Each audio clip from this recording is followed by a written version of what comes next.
is this that it's just because it's Joe Bellingham and that's why we've heard it for the very first time? Would you do a project in Mbappe when you give birth? Because this is what it looks like. Yeah. No, Are you going to be a parent manager, a parent agent, or are you just going to stick to being a parent?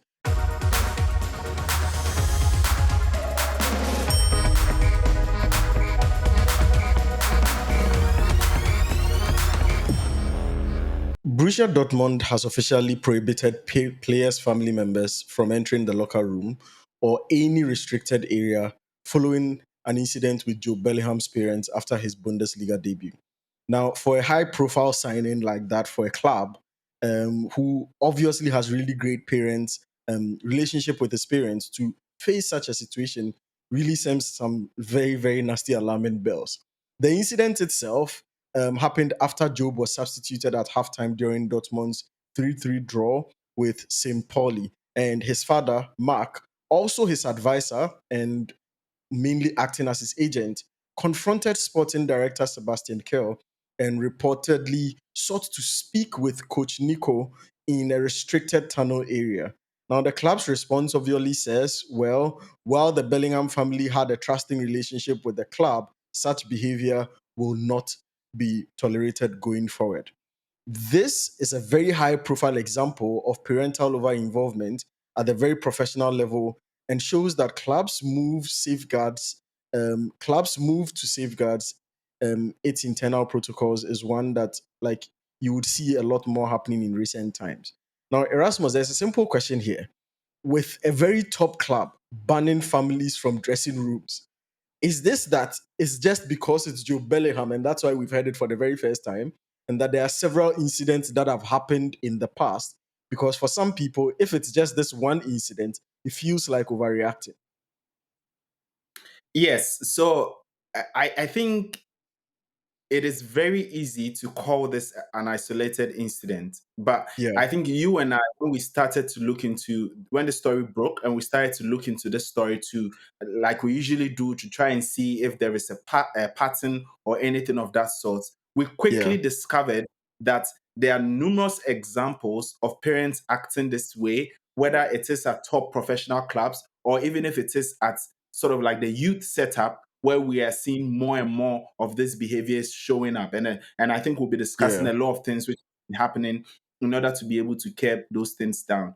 But it is also not hard to imagine if you look at the context and the scenario under which a lot of these things are happening, especially when yeah, you know that most of these players now, especially the young ones, their parents are basically acting as agents. So it does not surprise me to see such a thing. I think we are only hearing news about it because it's managed to cross that level at a very, very big top club. But I think it's a huge trend that a lot of our audience will agree is still happening. interesting.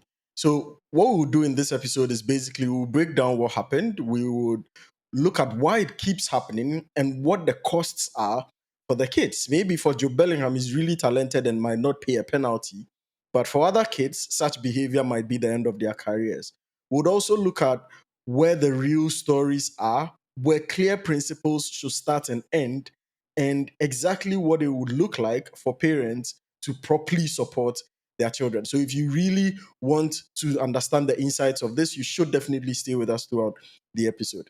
There are two parts of this. And the first part I wanted us to speak about is at what point do parents stop supporting their kids, right? Because as parents, and we know this, like parents care so much about their children. They especially these kids who are entering the sport at really, really young ages. They really care about them.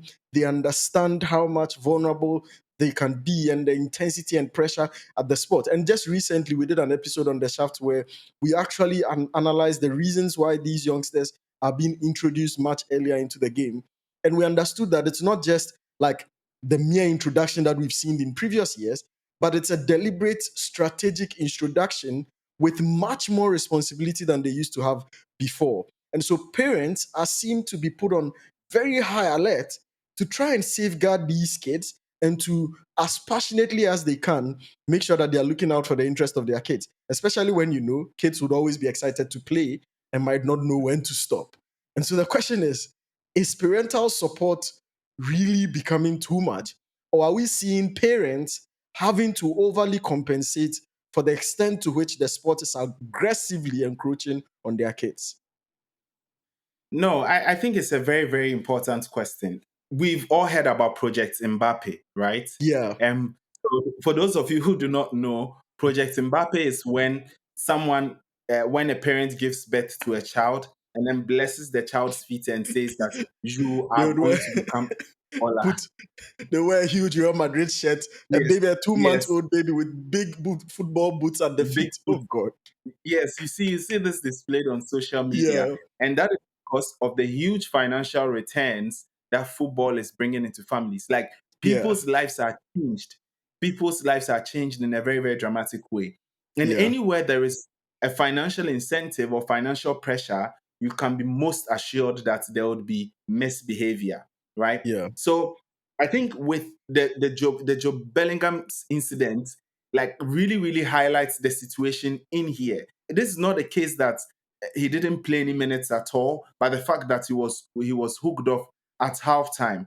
Why did the dad feel the need to step up to try and speak on behalf of his son? Like you would expect that as a player, if you are hooked off and you want to understand, you speak to the coach, right? yeah, If you were not good enough, you go onto the training field and you get good enough. So why is it that he felt the need to approach the coach himself? I think that is where the question lies for me. I don't know. I don't know exactly like what you think about it.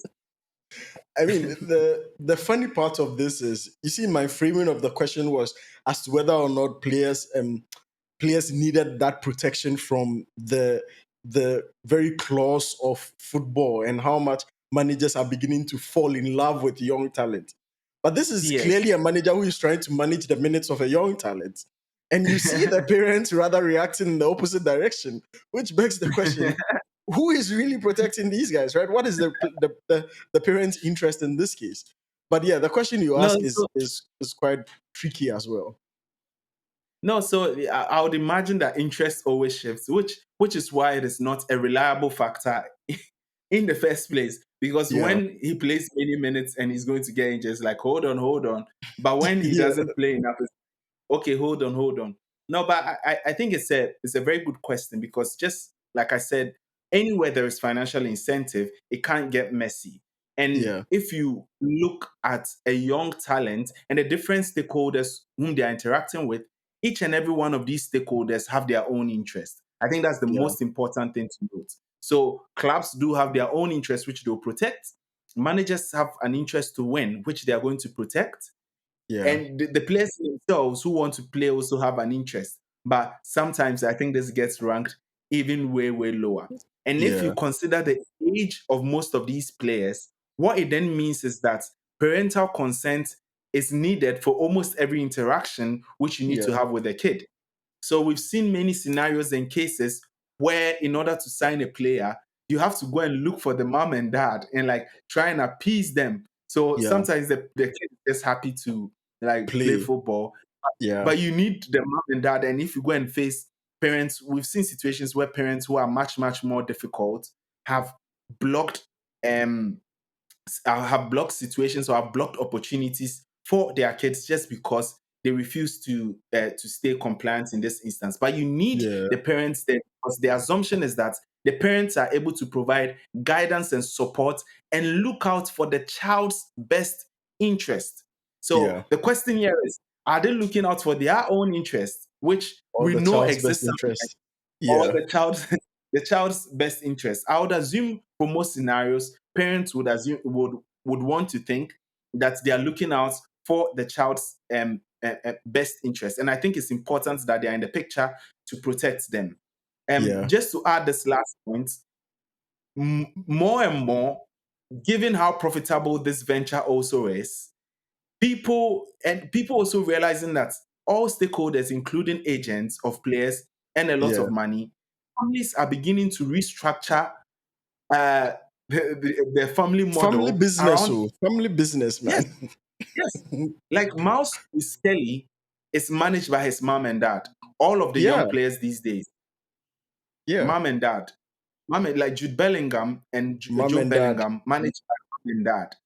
And not only that, restructured the entire family unit is Yeah. structured to ensure that you are helping with that, you are helping with that, which is good because you'd expect that there's more trust. But Yeah. that is also good for development because it means that they are very interested in him developing. Like unlike many stories of the past where you hear that like the guy was playing but the parents weren't interested or the family wasn't interested. It's good to know that they are getting interested. But Yeah. it is also reasonable to understand that your interest for the child and you pushing that interest doesn't always mean that the outcome would be right. And I think, like we'll be Yeah. discussing, there's a lot that goes into whether the child is going to be successful or make that debut for the Yeah. club or not. Interesting. The question I had really is we've heard agents have a lot of stake for their role to play in sports, how much they've driven up the cost and the financial commitment involved in sports, how much agents are taking huge percentages and commissions. Like some moves are even blocked because agent commission will not reduce. Is this the one instance where you feel like agents actually, the fact that they can work without the emotional attachment of it, and they understand the political environment within which these decisions and these interactions have to be made? This is a one instance where you feel, I think agents, no matter how much the stick they take, probably would stop at a point and not create this chaos. I agree with you. I have to agree with you there. I would imagine that clubs hate having to deal with parents and family Exactly. members as agents Yeah. because being a parent and being an agent are two separate jobs. Yeah.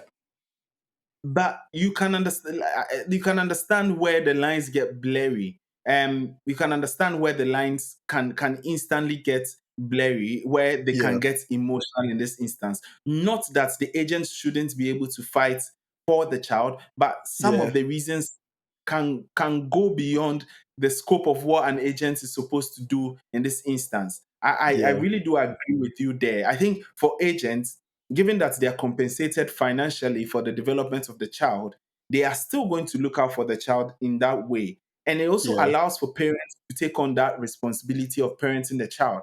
Like, Yeah. when are we going to stop pretending like all parents, like managing someone? And I know managing Yeah. someone is people say it shouldn't be too complicated, but it is also a It's technical business. complicated. Yeah. Yes. When are we going to stop pretending that parents will know all about these things and be able to take the best decisions for the kids? I think we need to be able to create that system which allows for transition into proper management. I understand at the Yeah. youth football, which we have seen a lot of these problems, these things do happen. But I think Yeah. we need to start allowing for some of these individuals to be able to come into the space and then do their job. I mean, I just got some two texts that I have to ask you some really two important questions. I have to ask you Yes. two very, very important questions. I First like one, live questions. first one, would you do a project in Mbappe when you give birth? Because this one looks like Hey, no, I am. I am certainly going to do a project. Like, I'm setting up a small garden and I'm going to have like a goalpost over there, and I'll make yeah. sure that he has a teammate, someone that, please, do you know how much No be money? small, no be You know small how much Liverpool money? Academy loading. Liverpool Academy. Yes. No, and if you come over, if in England right now, and I don't Yeah. want to turn this into a rant, but in Yeah. England now, if you see the amount that academies and coaches are taking from parents, I am not Yeah. surprised they are fighting on the pitches. I am not surprised Yeah. at all. Parents Yeah. are paying as much as £5,000 to £10,000 a year just to Wow. get their kids lessons. Yes, Yeah. and this is extracurricular lessons. This is the kid who is not even talented. We are not even sure whether Yeah. we're not even sure whether he can play five aside in the future. But we need to invest, and it's getting very expensive. And the Yeah. sport is being put out of reach of these parents. So if you end up Yeah. having a kid whom you've banked a lot on, because these parents also are spending a lot of money on them, taking them to Yeah. classes. Some of them have to quit their jobs in order to Yeah. drive them to school and to different clubs. Academies. Sometimes, Yeah. yes, sometimes you have trials in different places and in other countries, and you need to keep taking flights to go. The investment is huge and it keeps Yeah. getting expensive. And this is the other side that we do not see. Because when talents come out and they are earning a lot of money, everyone is jubilating, hooray. But what Yeah. it took to get there, no one really knows. Yeah. But there's a level of selection bias that comes in exposing a picture, right? And a Yeah. selection bias means that it is only those who eventually make it that we end up focusing on. Do you know Yeah. the percentage of footballers who make it? 1.89%. Wow. 1.89% of That's more than kids who 90. That's 98 point what?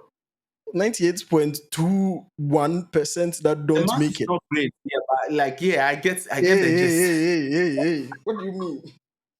What do you mean? No, but it's incredible. So it's incredible. I've never seen a situation where the vast majority of people are Don't make it. neglected Yeah. or they don't make it, and but the stories are never highlighted or neglected. Yeah. So at the end of the day, you would expect that some of this frustration pours into the players or pours into the Yeah. kids. And there's a lot of Yeah. kids who eventually had to abandon football, do not feel the love anymore because Yeah. there's a lot of pressure, right? Yeah. And they are not able to develop as kids as they need to because the demand for these players and the demand for talent Yeah. somehow is taking their childhood away from them. I have I wanted to ask you one final question, but I have two questions. So now I'm not sure if I should ask you both or I should just ask you one. I thought that was one. Yeah, but now I had one more, but now another one came in, so I'm not sure which one whether I should ask you the first one or the second one, or I should ask you both. But you, just for the sake of agenda, I would ask you both. The first one or the second question is: are you going to be a parent manager, a parent agent, or are you just going to stick to being a parent and you cut the 10% and 20% commissions and dash it to someone? What do you think? Please, I asked you a question. Don't tell I ask you what do I think. I asked Of you a question. course, Answer of the question. course. No, because for me, like You are coming to say you are not what? You are not Joe it is, Bellingham's dad. yeah, I'm not Joe Bellingham's that, but no, of course, because I'm super interested in the sport, and don't get me wrong, I can understand why the parents make those kind of decisions, but Mm, it doesn't point to those outcomes. I think if there's a point at which I do realize that this is out of my reach, of course, but I yeah. want to be there with my child. I want to be there with them along the journey. I want to be whispering into their ears, but obviously, you need to get a You professional involved. knowing you probably even take you take a professional agent course and go to school just to be able to do it. I you, know. I you you take a course just to be able to do it. I mean, the final question I had was: you are a Chelsea fan, right? A very very diehard yeah. Chelsea fan, but you live in Liverpool. And I wanted to ask you a very interesting question. Given that you are interested in Project Mbappe, and you have a situation where Liverpool Academy is very close to you, you hypothetically go to a trial in the future, in the future where your kid is very, very good and the Project Mbappe is on course, and you go to a trial at Liverpool, and Liverpool are ready to do a deal now and sign the player and give him like really, really good prospects. You go to a trial at Chelsea, and Chelsea says, well, he's really talented, but they are not ready to do a deal now because they have a lot of other competing talents. And maybe they would kick the can down the road, maybe like 6 months to 1 year time. But they are still not certain because they can't make any promises in Whilst football. they're in the can, we are playing football in Liverpool.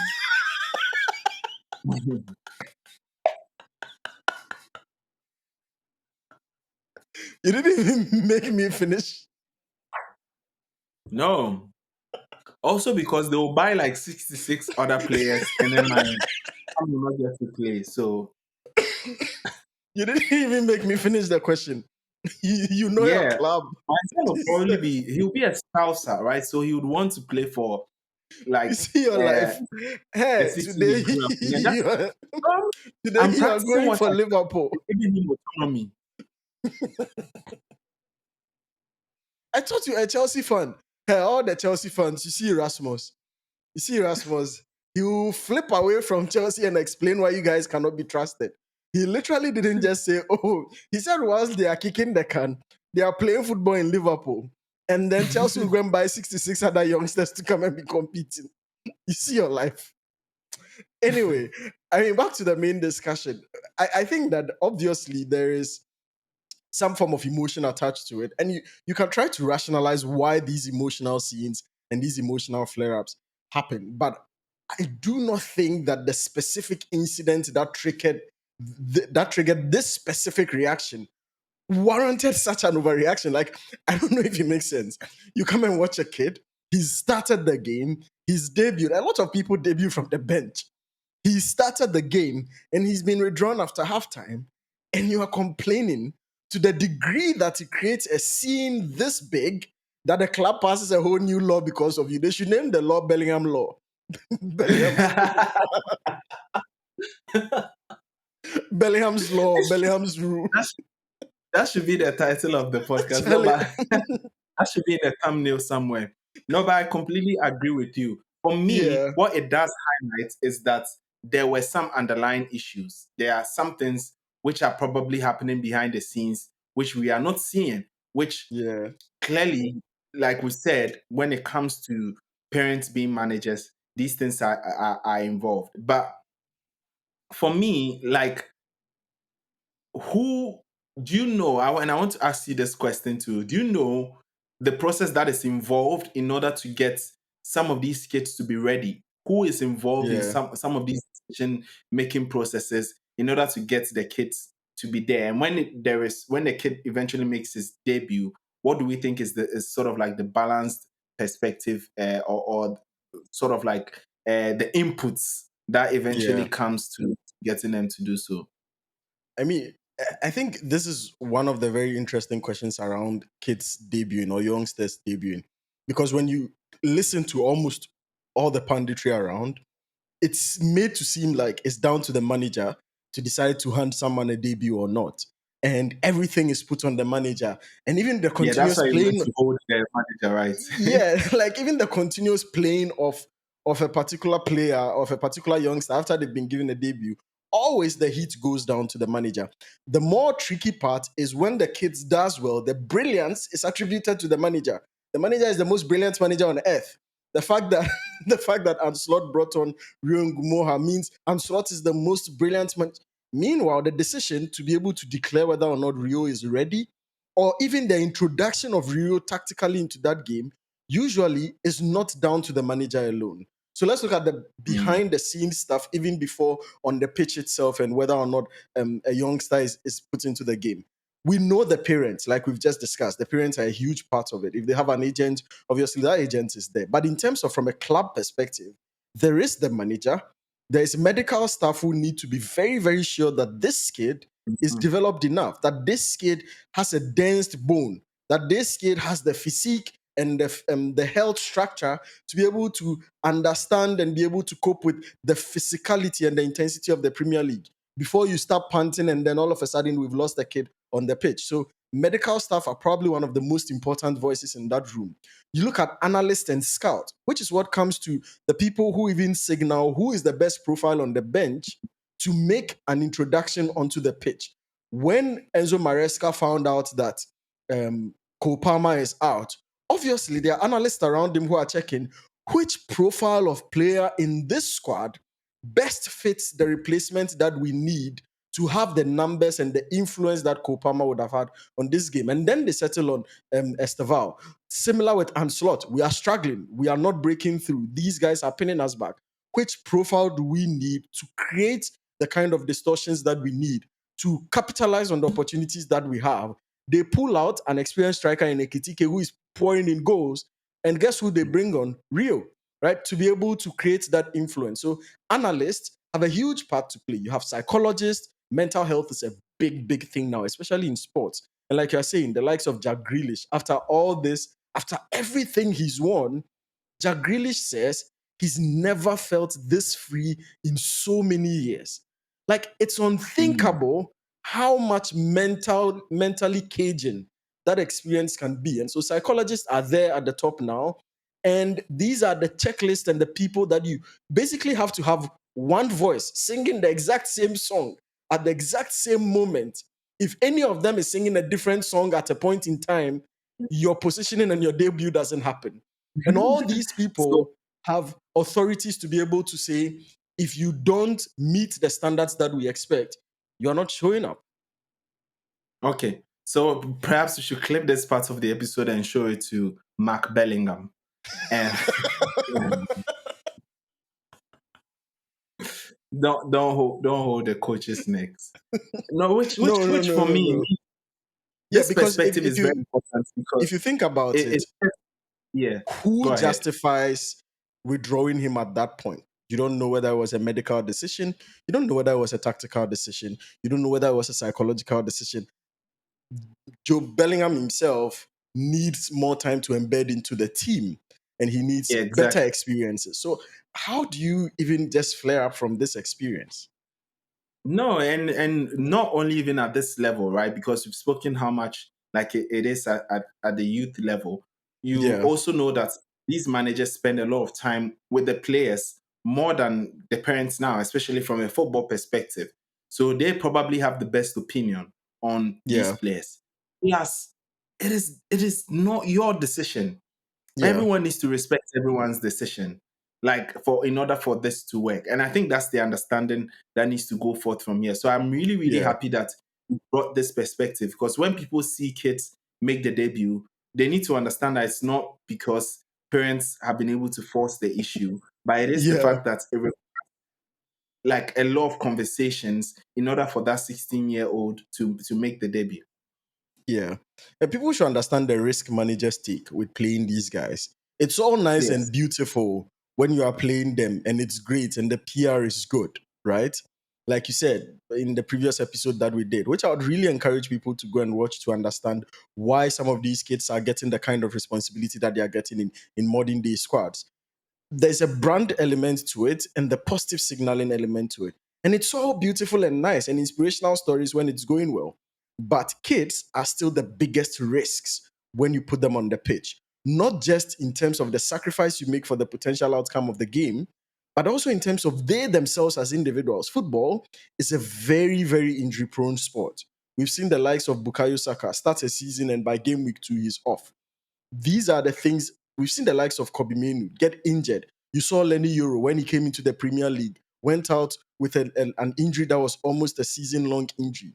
These guys are still at huge risks, and you need to give managers the room to be able to manage their situations. And that comes with being able to take in an all inclusive voice and making the decision. And when you have parents behaving like the way in which Mark Bellingham did, obviously you are either undermining the authority of the manager, but also trying to, I think, protect your child in ways that risk them more because you need to understand that playing on the pitch is not as flowery as it always seems. It can also be like a career ending experience for most people. True. Bellingham rule. Charlie, Bellingham rule. Anyway, thanks so much for joining this episode. We hope you enjoyed this. And let us know because we've been trying to do some much more deep dives into some of the things that we know that you enjoyed listening to.